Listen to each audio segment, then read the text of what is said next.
This is Laura Duncan with CSMS. Today we'll use the calculator to determine the approximate value of each expression to the nearest hundredth, and we'll be discovering exponential function. So let's look at the video.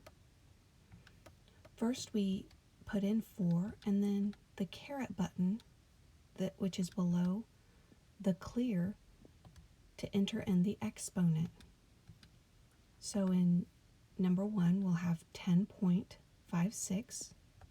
Number 2 we'll round that to 0.32.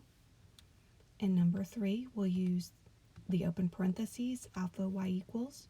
But remember to get out of the alpha y equals by using the right key so that you can put in the other parentheses.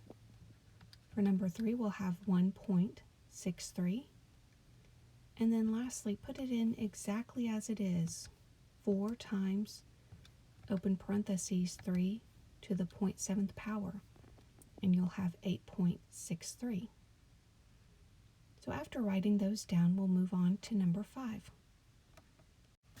Now just as you did in the exercises above, you'll input the x value here for the x value here, and round to the nearest hundredth. So 4 to the negative second power would be 0.06. 4 to the negative 1 power would be 0.25. Oh, that's like a quarter. Then 4 to the 0 power, anything to the 0 power is 1. And the rest should be easy. 4 to the first power is 4. 4 to the second power is 16. So now we'll graph those. So if we have negative 2 and 0.06, oh, it's very, very close. Allow me to zoom in on the graph. And then you can see that 216 is way off the graph. So as we draw this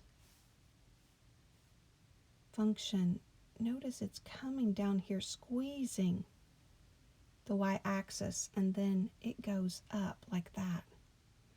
What I want you to notice here is that this is the x-axis.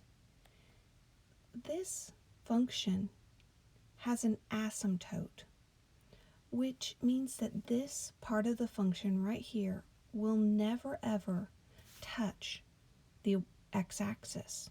It certainly appears to be touching it, but it never actually reaches the x-axis. In fact, all exponential functions have what is called an asymptote. An asymptote is a line that a curve approaches but never touches as it heads towards infinity.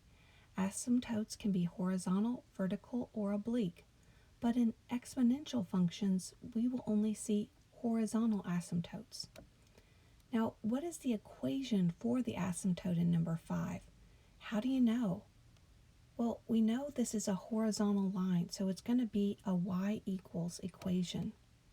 In this y equal equation, what is y equal? Well, the asymptote is y equals 0. It approaches 0, but it never touches it.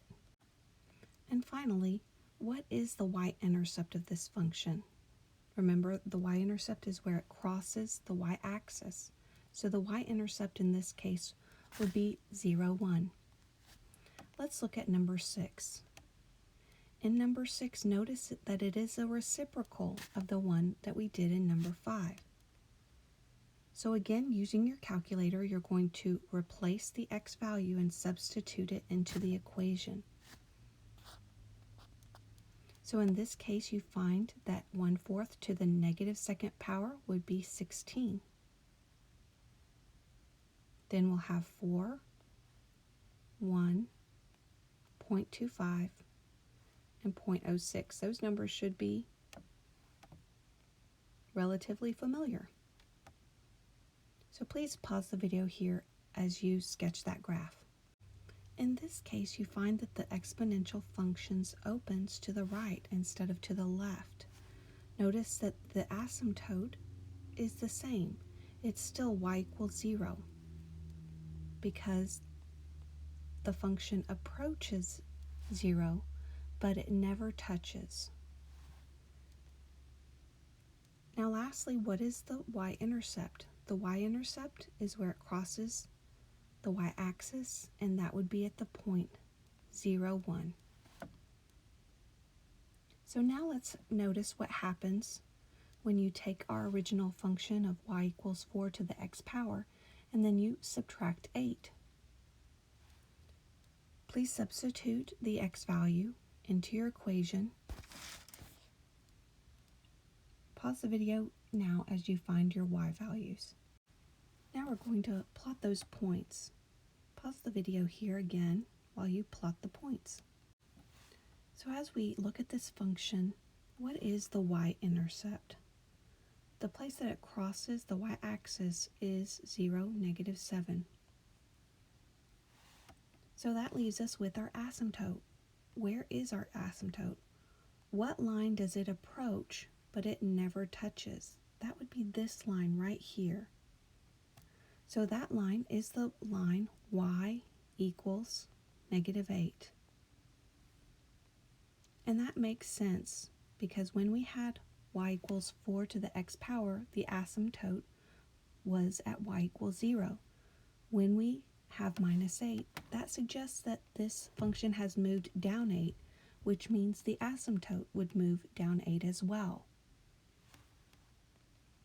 Try number 8 on your own. Pause the video while you do your work. After plotting the points, you may be surprised to discover that the asymptote is still y equals 0.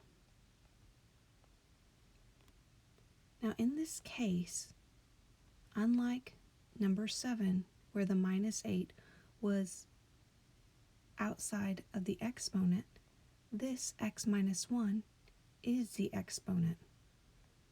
And so in that case, it did not move the function down.